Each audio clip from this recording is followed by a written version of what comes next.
Hello friends, welcome back to my channel என்கேஸ் family vlog. ரொம்ப நாள் கழித்து இன்றைக்கி ஒரு லாங் வீடியோ. என்னென்னா விநாயகர் சதுர்த்தி ஆனால் ஒரு ஸ்பெஷல் வீடியோ தான். எங்கள் ஏரியா, என் வீட்டிலேருந்து ஒரு 2 கிலோமீட்டர்ஸ் அவையில் ஒரு முருகர் கோவில் இருக்குது. நான் வந்து பார்த்திங்கன்னா எப்போவுமே முருகர் கோவில் வந்து வாண்டர்பேட்டை, அதாவது ரயில்வே ஸ்டேஷன் ஒரு இடம் இருக்குது. அங்கே ஒரு முருகர் கோவில் இருக்குது, கௌசிக முருகர் கோவில். அங்கே தான் நானே என் ஹஸ்பண்டும் அடிக்கடி போவோம். பட் இப்போ அவங்க அப்ராட் கிளம்பிட்டாங்கன்றதுனால என்னால் வந்து முருகர் கோவில் போக முடியல. அப்போ நான் கேள்விப்பட்ட ஒரு கோவில் தான், நியர்பை 2 கிலோமீட்டர்ஸ் அவையில் ஒரு டெம்பிள் இருக்குது அப்படின்ட்டு. சேம் அதே மாதிரி தான் இந்த முருகர் கோவிலுமே கட்டியிருக்காங்க. அந்த கோவிலில் வந்து பார்த்திங்கன்னா விநாயகர் சிலை இருக்குது.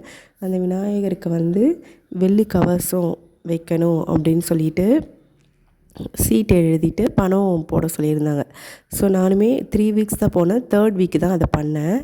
அது பண்ணிவிட்டு வந்துட்டேன். நெக்ஸ்ட் வீக் அங்கே இருக்கவங்க சொன்னாங்க, இங்கே விநாயகருக்கு வந்து சின்னதாக இது பண்ண போகிறாங்க, கும்பாபிஷேகம் மாதிரி பண்ண போகிறாங்கன்னுட்டு. சரின்ட்டு அன்னைக்கு இந்த கோவிலுக்கு நான் போனேன். அங்கே வந்து பார்த்திங்கன்னா ஐயர் வந்து எக்கியம் வளர்த்து அந்த இதெல்லாம் பண்ணிவிட்டு கலசத்தை கோவில் ஃபுல்லாக சுற்றி வந்துட்டு சாமிக்கு விநாயகருக்கு மேலே, அதுக்கப்புறம் அந்த பக்கம் வந்து முருகரோட யாரோ ஒருத்தர் பேர் சொன்னாங்க, எனக்கு தெரியல. இவங்க 2 பேருக்குமே கோபுரம் மாதிரி இருந்துச்சு. அது மேலே அபிஷேகம் பண்ணிவிட்டு அதுக்கப்புறம் எல்லார் மேலேயும் தண்ணி தெளித்து விட்டாங்க. எனக்கு வந்து இவ்வளோ பெரிய பிளெஸ்ஸிங்ஸ்லாம் கிடைக்கும் நான் எதிர்பார்க்கவே இல்லை. நான் வெயிட் பண்ணிகிட்டே இருந்தேன். இந்த கலச தண்ணிலாம் ஊற்றிட்டு சாமிக்கு அபிஷேகம்லாம் பண்ணிவிட்டு அதுக்கப்புறம் பிரசாதம்லாம் கொடுக்க ஆரம்பித்தாங்க. ரொம்ப சூப்பர் வைபாக இருந்தது. யாருமே இல்லாமல் தனியாக நான் போனேன். என் ஃபேமிலியில் யாருமே இல்லை, நான் மட்டும்தான் போனேன். மற்றவங்க நிறைய பேர் வந்திருந்தாங்க. அவங்களாம் எனக்கு யாருன்னே தெரியாது. இது வந்து பக்கத்து ஊரில் இருக்க ஒரு டெம்பிள். ஸோ அங்கே தான் நான் போயிருந்தேன். அங்கே வந்து இந்த இதெல்லாம் முடிஞ்ச பிறகு கலசத்தை டிஸ்ட்ரிபியூட் பண்ணிகிட்டு இருந்தாங்க. கலசம் கொடுக்கறதுக்காக ஒரு டோக்கனுக்கு வந்து 300 200 சார்ஜ் பண்ணாங்க. நான் வந்து கேட்டேன், பட் அவங்க வந்து எனக்கு தரவே இல்லை. சரின்ட்டு வெயிட் பண்ணிகிட்டு இருந்தேன். ஒரு 3 வீக்ஸ் தான் அந்த டெம்பிளுக்கு நான் போனேன். அங்கே ஒரு அக்கா இருந்தாங்க. அந்த அக்கா என்ன பண்ணாங்க, எனக்கு ஒரு கலசம் வந்து கொடுத்தாங்க. இதுதான் நான் என்னோடய பிளெஸ்ஸிங்ஸை நினைக்கிறேன். நான் வந்து பே பண்ணிவிட்டு வாங்குறதுக்காக டோக்கன் கேட்டேன், பட் எனக்கு கிடைக்கல. எனக்கு வந்து விநாயகரோட அருளாலும் முருகரோட அருளாலுமே எனக்கு, அதாவது விநாயகர் சதுர்த்தி வரத்துக்கு முன்னாடியே கலசமாக என் வீட்டுக்கு வந்துட்டார் அப்படி தான் நான் உணர்றேன். இப்போ இந்த வீடியோவில் பார்க்குறீங்கல்ல, ஸோ இந்த பூலாம் போட்டிருக்காங்களே, இந்த விநாயகருக்கு தான் வெள்ளி கவசம் அது வந்து போட போகிறாங்க. ட்ரெஸ்ஸு அதுதான் வந்து பூஜை பண்ணாங்க. யக்கியம் வளர்த்து அங்கே பூஜை பண்ணிவிட்டு அந்த ட்ரெஸ் போட போனாங்க. க்ரௌடாக இருந்துச்சுன்னு போடலை.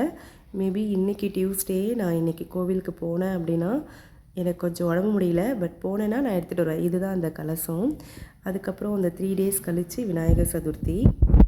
இது வந்து என் குழந்தைங்க ஃபர்ஸ்ட் பர்த்டே அப்போது பாண்டியில் வந்து மணக்குள விநாயகர் கோவில் ஒரு கோவில் இருக்குது. அந்த கோவிலுக்கு என் குட்டி பசங்களை கூட்டிகிட்டு போனேன். கூட்டிகிட்டு போகும்போது அவங்களோட ஞாபகமாக வாங்கிட்டு வந்தேன் இந்த விநாயகர் தான். அவங்க பிறந்ததுலேருந்து விநாயகர் சதுர்த்தி வந்ததுலேருந்து இந்த விநாயகருக்கு நான் அபிஷேகம் பண்ணுவேன். இந்த வாட்டி என் பசங்க ரொம்ப எக்ஸைட் ஆனாங்க. ஒவ்வொரு விஷயமும் நான் பண்ணுறேன் அப்படின்னு சொல்லிட்டு பண்ணிகிட்டே இருந்தாங்க. எனக்கே ரொம்ப ஷாக்கிங்காகவும் சர்ப்ரைஸாகவும் தான் இருந்துச்சு. இந்த விநாயகர் சதுர்த்திக்கு வந்து ஒரு பெரிய வரலாறே சொல்லுவாங்க. இது அவ்வளோவா எனக்கு தெரியாது. நான் ஏதாவது தப்பாக சொல்லியிருந்தேன் நான் மன்னிச்சிடுங்க. இதில் வந்து கஜமுகாசுரன் ஒரு அசுரன் இருந்தானா. அவன் வந்து சிவபெருமான் கிட்ட வேண்டிட்டு அவர் மேலே ரொம்ப பாசமாக இருந்து தவம் புரிஞ்சு ஒரு வரம் வாங்கிக்கிட்டார் போல இருக்குது.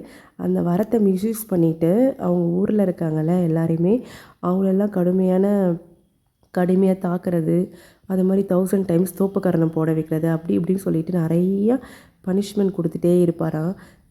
இதை பார்த்தா அந்த ஊருக்காரங்களாம் என்ன பண்ணாங்களாம், விநாயகர்கிட்ட போயிட்டு, பிள்ளையாரப்பா இந்த மாதிரி இவர் ரொம்ப எங்களை டார்ச்சர் பண்ணுறாரு, இது எப்படியாவது நீங்கள் தான் எங்களுக்கு அவர்கிட்ட இருந்து விடுதலை வாங்கி தரணும் அப்படின்ற மாதிரி அவர் வந்து இவங்கக்கிட்ட விநாயகர்கிட்ட சொல்லியிருக்காரு.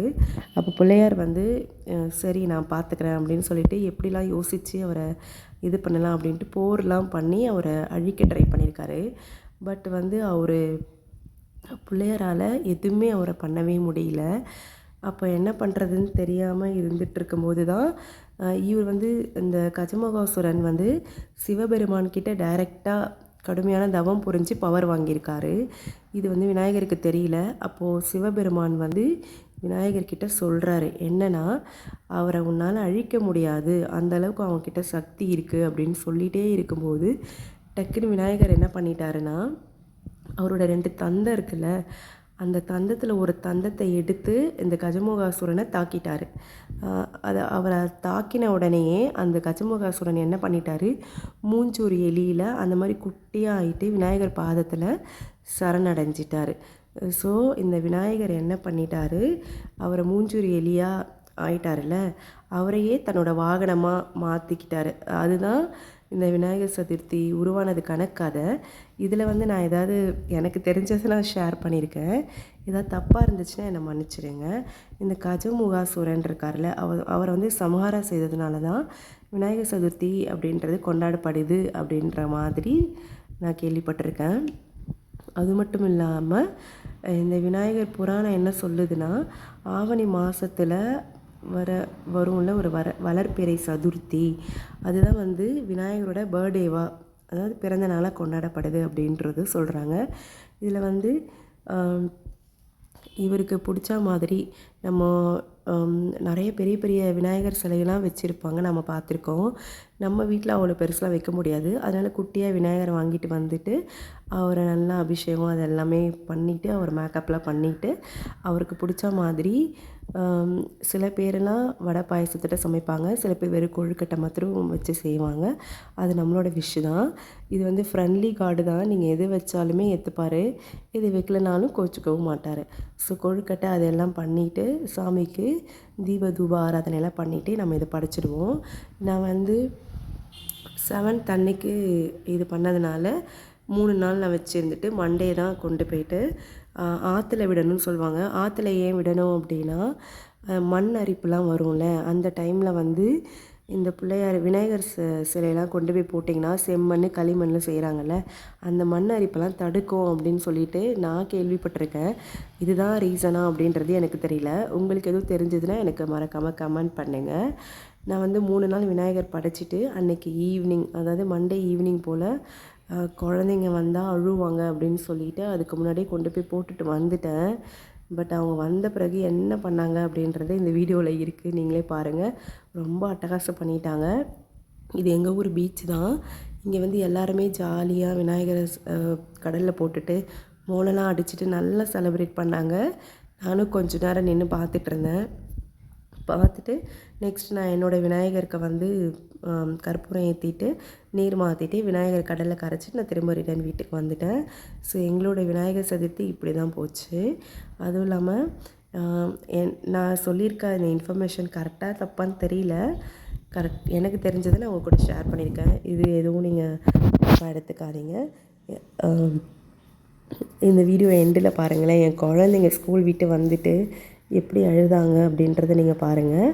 இந்த வீடியோ பிடிச்சிருந்துச்சுன்னா லைக் பண்ணுங்கள், ஷேர் பண்ணுங்கள். பாய்.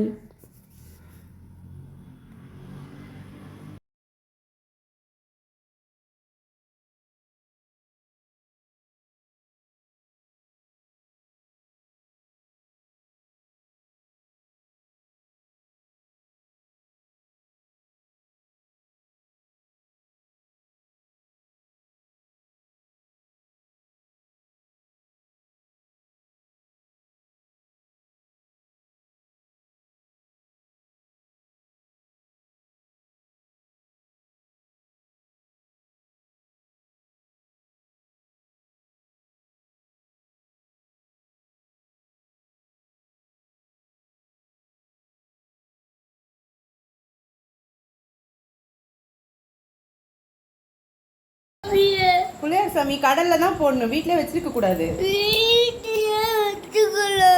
சரி, நாளைக்கு நான் போய் மறுபடியும் வேற சாமி வாங்கின்னு வரேன், சரியா? சரி, அழாத அழாத, நாளைக்கு வாங்கின்னு வரேன் வேற சாமி, அழக்கூடாது. என்ன புள்ளையார் சாமி போட்டனா? சாமி பிள்ளையாருக்கு விநாயகர் சதுர்த்திக்கு வாங்குற சாமி கடல்ல தான் போடணும், வீட்டில் வச்சிருக்க கூடாது. ஆமா, அவ்வளோ பெரிய பிள்ளையார்லாம் திரும்பி கடல்ல போடுறாங்க. சரி நாளைக்கு வாங்கின்னு வரேன். எனக்கு பெரிய பிள்ளையார் பிடிக்கும். சரி நாளைக்கு வாங்கின்னு வரேன் பெரிய பிள்ளையார். சரி அழாத. ரொம்ப பெரிய பிள்ளையார். சரி ரொம்ப பெரிய பிள்ளையார் வாங்கின்னு வரேன் அழாத. சாமி பிள்ளையார் விநாயகர் சதுர்த்திக்கு வாங்குற பிள்ளையார் கடலில் தான் போடணும். அதுக்கு மாற்றி மாற்றி அடிக்கிறீங்க. விநாயகர் சதுர்த்திக்கு வாங்குறது கடலில் தான் போடணும் தங்கம். வீட்டில் வச்சிருக்க கூடாது.